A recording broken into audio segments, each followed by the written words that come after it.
Senhor presidente, talvez o tema mais sensível, o tema mais delicado e mais complexo hoje da educação, não só no âmbito de São Paulo, mas no estado de São Paulo, no Brasil e no mundo, seja a questão da educação inclusiva para portadores de deficiência, para pessoas com deficiência, né?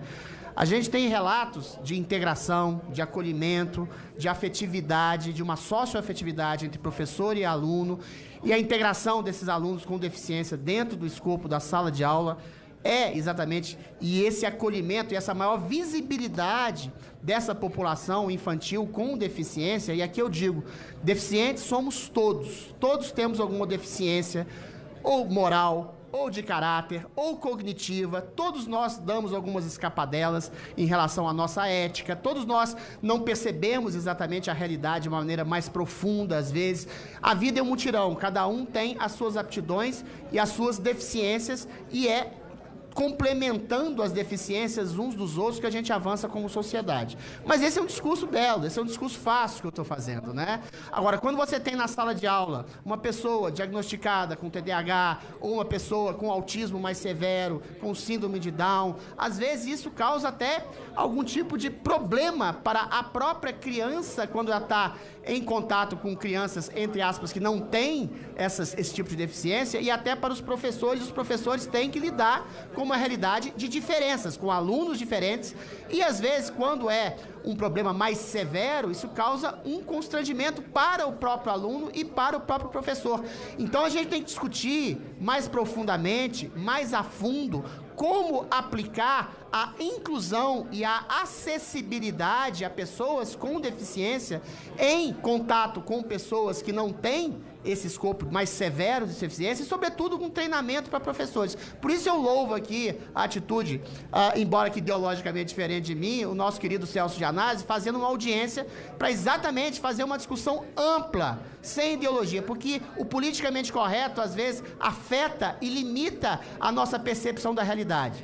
Às vezes, colocar um aluno com deficiência severa numa escola de pessoas sem deficiência severa complica a vida do aluno, dos professores e dos alunos. Às vezes não, às vezes, dependendo do grau de deficiência, do problema cognitivo, do tipo de limitação cognitiva da pessoa, às vezes essa limitação pode exatamente ascender com a ajuda dos colegas, com a ajuda da escola, com a ajuda do professor. Então a gente tem que fazer uma discussão ampla. Eu tenho 3 projetos de lei que falam exatamente sobre acessibilidade e sobre pessoas com deficiência.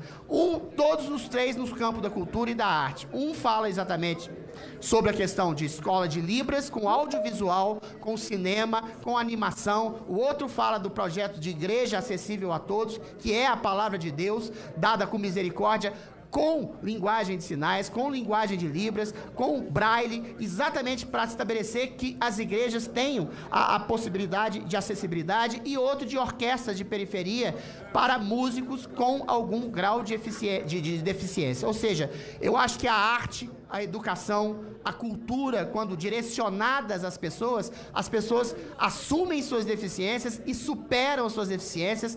Como eu disse, deficientes somos todos nós. Por fim, senhor presidente, ainda me resta 1 minuto e 20, né? Eu queria falar de um tema nacional e eu queria louvar a CPI da minha querida amiga Amanda Vettorazzo Carneiro, que está falando exatamente sobre o maior escândalo da história da República, que é o escândalo de sindicatos e entidades ligadas à esquerda e ao lulopetismo, que golfaram e roubaram, tungaram 219 bilhões de reais. Muito se fala assim, não, o que houve no campo do governo Bolsonaro. Mentira! Isso começou em 2016, no governo Dilma Rousseff, com esses descontos absolutamente subterrâneos dados a sindicatos e entidades de classe ligadas à esquerda e ao lulopetismo. Em 2019, o Bolsonaro fechou a torneira para esses sindicatos, e em 2023 isso foi colocado à exponência máxima, ao ponto de ter já investigações de quase 300 bilhões de reais tirados da população mais frágil do Brasil, mais pobre do Brasil, mais sensível, mais hipossuficiente do Brasil. Ou seja, aí eu pergunto, para que serve sindicato?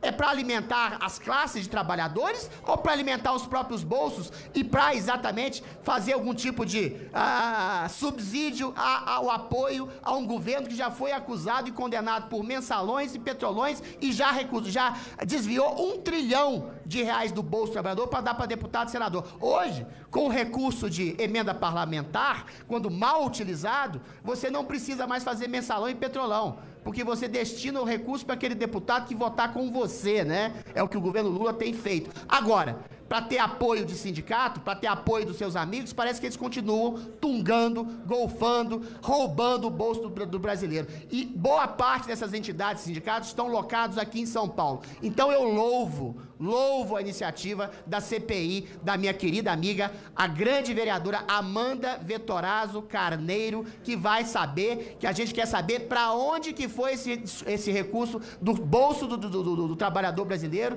do bolso do aposentado brasileiro, para dar para assessor subliminar do lulopetismo. Muito obrigado, senhor presidente.